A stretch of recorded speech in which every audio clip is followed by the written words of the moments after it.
Jadi Saint Augustine juga bilang bahwa nggak ada yang bisa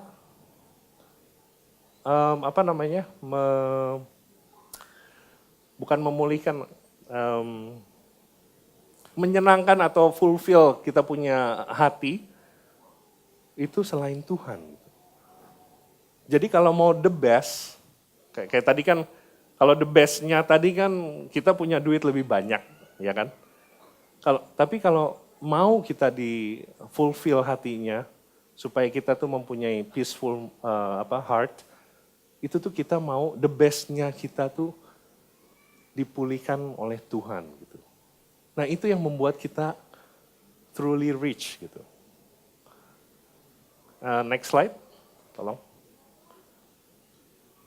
Jadi apakah punya duit banyak membuat kita happy?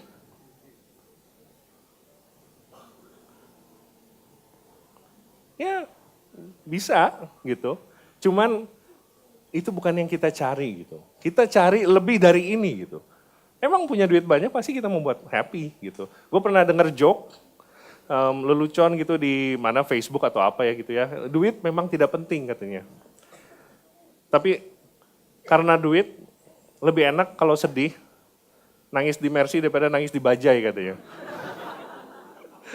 Bagi gue joke itu lucu sih, maksudnya gue lupa itu dapat di mana. Pastinya sih kayaknya di Facebook lah, pakai Facebook itu sekarang udah menyaingi Google ya, sumber informasi. Emang duit perlu gitu, cuman kita harus tahu batasnya gitu. Kita harus tahu fungsinya gitu. Dan kita udah lihat bahwa dari data tadi bahwa dengan banyaknya duit, sebetulnya kalau di satu ruang lingkup, misalkan kita di sini gitu ya, kalau penghasilan tertinggi misalkan 100 juta per bulan, mungkin orang itu yang di sini nih di ruangan ini aja, mungkin orang itu merasa happy banget karena dia merasa tertinggi di tempat ini gitu. Cuman kalau begitu keluar, ternyata di luar ada yang berpenghasilan 300 juta per bulan, orang itu mungkin happy-nya udah hilang. Dia merasa selalu ngebandingin orang itu gitu. Nah itu yang namanya, tadi di slide sebelumnya, itu yang namanya ada term di US, itu keeping up with Jonases. Maksudnya apa? Kita tuh selalu membanding-bandingkan dengan tetangga kita gitu. Tetangga kita misalkan punya Alphard, kita pengen punya Alphard. Tetangga kita beli motor baru, kita pengen motor baru. Padahal keadaan kita sekarang nih oke gitu. Misalkan kita happy, saat ini kita happy, cuman lagi pulang kerja ngelihat tetangga masuk garasi, bawa Mercy baru gitu. Begitu masuk ke rumah kayaknya happiness kita terganggu gitu. Dan banyak, ini banyak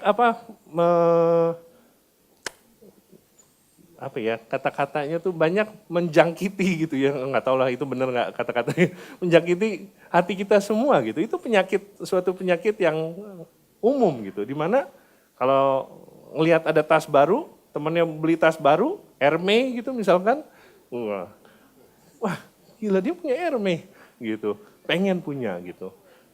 Dan di sini kadang-kadang kalau kita sibuk membanding-bandingkan diri kita sendiri kepada orang lain, kita tuh lupa blessing yang kita dapat tuh dari Tuhan apa gitu. Kalau kita sibuk membanding-bandingkan orang pakai apa, orang punya apa, rumahnya sebesar apa, kita lama-lama lupa bahwa Tuhan tuh udah memberkati kita dengan luar biasa gitu. Jadi jangan pernah lupa bahwa kita selalu mengucap syukur apa yang kita punya, dan jangan lupa juga untuk mengucap syukur apa yang kita tidak punya gitu. Banyak orang mengucap syukur apa yang kita punya gitu, itu jamak gitu. Cuman jangan lupa juga bahwa untuk mengucap syukur apa yang kita belum punya gitu. Karena masing-masing itu ada fungsinya dan ada panggilannya masing-masing gitu. Dan punya duit banyak itu juga nggak gampang gitu ya. Yang suka nonton superhero, Avenger, anak saya langsung nunjuk tangan duluan. Spider-Man dah misalkan. Di situ kan dibilang great power comes with great responsibility. Yeah. Great power comes with great responsibility. Jadi kalau punya duit banyak, make sure kita juga ready gitu. Karena itu yang dituntut Tuhan. Nanti kalau kita meninggal, ditanya sama Tuhan, duit sebanyak itu kamu udah ngapain aja? Itu pertanyaan yang akan ditanya gitu. Jadi orang kaya juga ada tanggung jawabnya, nggak bisa cuman senang-senang aja gitu. Great power comes with great responsibility. Malah ada satu santo, saya lupa namanya siapa, itu lebih ekstrim lagi ya, dia bilang, kalau kebutuhan saya udah tercukupi, sisanya buat orang lain, dia bilang gitu. Itu ekstrim ya, maksudnya sulit bagi kita untuk mengatakan gitu. Kalau kebutuhan utama saya udah terpenuhi, sisanya buat orang lain, dia bilang gitu. Remember gitu, kadang kita pengen duit banyak, tapi apakah kita ready untuk mempunyai duit banyak? Jangan-jangan kita bisa membawa dosa ke dalam kehidupan kita sendiri gitu, menumpukan dosa di atas kehidupan sendiri. Kalau kita orang kaya itu nggak ada dosanya, maksudnya nggak berdosa gitu, nggak salah gitu. Orang untuk mengumpulkan duit sebanyak-banyaknya nggak salah. Tapi yang menjadi permasalahan adalah gimana memakai uang itu. Kalau ingat cerita tentang Tuhan yang bilang ke orang kaya, jadi ada orang kaya, dia mengumpulkan duit, bukan duit ya, dia maksudnya hasil-hasil bumi di lumbungnya, terus dia bilang ke hatinya bahwa oh semua sudah tercukupi, sekarang aku bisa istirahat dengan tenang dan jiwaku bisa tidur ibaratnya gitu. Dan Tuhan bilang apa? Hai orang kaya yang bodoh gitu.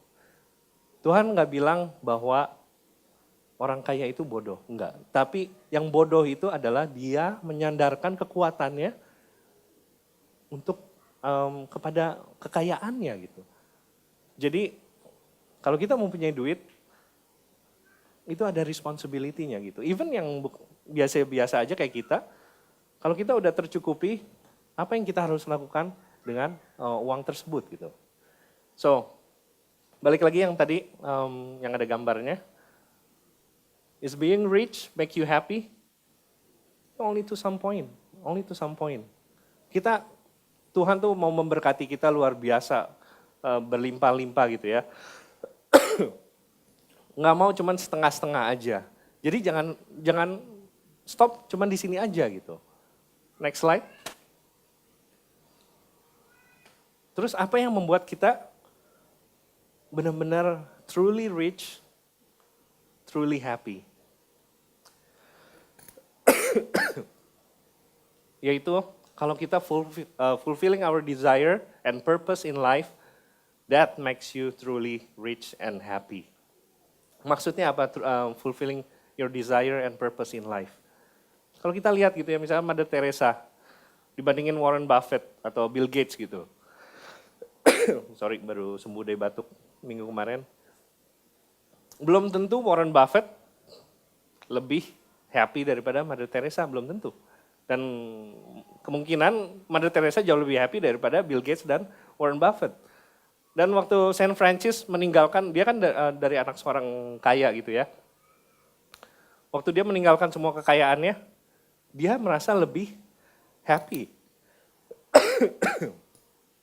Dan di sini kelihatan gitu, maksudnya kalau kita hidup di dalam panggilan kita masing-masing, itu yang membuat kita truly rich and truly happy. Dan di sini uniknya gitu. Karena kalau duit itu mengukur kebahagiaan kita, kasihan gitu. Maksudnya orang-orang yang Franciscan, romo-romo gitu misalkan, yang mempunyai kaul kemiskinan, masa mereka nggak happy selama hidupnya gitu? Enggak gitu. Tapi mungkin mereka jauh lebih happy daripada kita karena mereka benar-benar mereka udah tahu panggilan hidupnya itu apa dan mereka mengikutinya gitu. Dan mungkin dari kita cuma hidup aja, pokoknya kerja, ngumpulin duit, punya keluarga, foya-foya dan cuman itu gitu. Dan di situ kadang-kadang membuat kita tuh happy-nya juga ya cuman segitu-segitu aja gitu. Karena kita mengikuti panggilan kita cuman ya nggak begitu serius banget, tapi buat mereka kaum clergy Mereka benar-benar udah mengetahui panggilannya gitu. Dan di situ mereka merasa rich and truly happy gitu. Di sini ada namanya The Giving Pledge. Itu tuh ibaratnya kayak kumpulan billionaires gitu ya. Kumpulan billionaires, mereka janji bahwa dalam masa hidupnya atau waktu setelah mereka meninggal, mereka akan memberikan at least 50% kekayaannya kepada charity. Dan Bill Gates sama Warren Buffett, mereka memberikan 95 dan 99% kekayaannya kepada charity. Itu luar biasa gitu. Kenapa mereka melakukan ini? Padahal mereka tuh udah mendapatkan duit yang sebanyak-banyaknya gitu. Mereka, Bill Gates itu nomor satu di dunia, kadang nomor 2, kadang nomor 1, tapi mereka tuh masih mungkin feeling empty gitu. What should I do next? Dan mereka selalu milihnya charity gitu, karena ada joy in giving gitu, ada kesukacitaan dalam memberikan gitu. Kalau duit memberikan kesukacitaan, mereka nggak bakal memberikan 95% atau 99% kekayaannya buat orang lain. Siapa yang mau memberikan kebahagiaan kepada orang lain, saya rasa hampir semua nggak ada gitu. Justru mereka merasakan udah di puncaknya nih sekarang, kekayaan Bill Gates itu sekitar 60 billion ya kalau nggak salah ya, atau 70 billion dolar. Dia nomor 1, nomor 2 Carlos Slim dari Meksiko. Dia tuh membantu banyak, dan mereka ini bukan orang-orang yang religius. Warren Buffett terakhir sih kalau nggak salah masih ateis. Kalau Bill Gates itu agnostik. Agnostik berarti ya dia nggak percaya agama, tapi mereka percaya ada kemungkinan Tuhan. Jadi nggak se-ekstrim ateis. Kalau ateis benar-benar nggak percaya bahwa Tuhan itu ada gitu. Jadi the joy is in giving gitu. Dan di sini membuktikan bahwa duit bukan segala-galanya gitu. Next slide.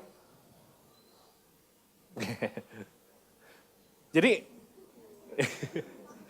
itu kebetulan mirip saya orangnya. Iya. Banyak orang yang mikir bahwa apa sih purpose di dalam hidup kita?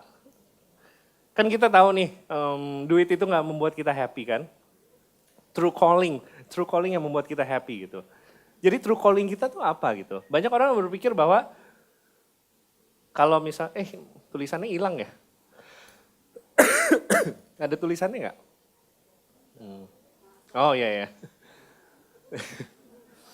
Biasanya orang pikir tujuan hidup adalah waktu muda kita udah kaya banget, kita retired, jalan-jalan, ya udah gitu. Ya charity sekali-sekali lah untuk make me feel good gitu. Dan ini yang dibilang Tuhan bodoh gitu. Di dunia waktunya adalah untuk bekerja. Pak Jokowi bilang kerja, kerja, kerja gitu. Tuhan juga bilang sama gitu. Di dunia adalah waktunya bekerja gitu. Jangan sampai kita young, rich, and retired. Not doing anything. Kalau misalkan tidak ada kehidupan setelah dunia, saya pasti pilih yang ini juga. Gitu, mau ngapain gitu kan? Kalau nggak ada kebangkitan, ya. Saya minum dulu deh.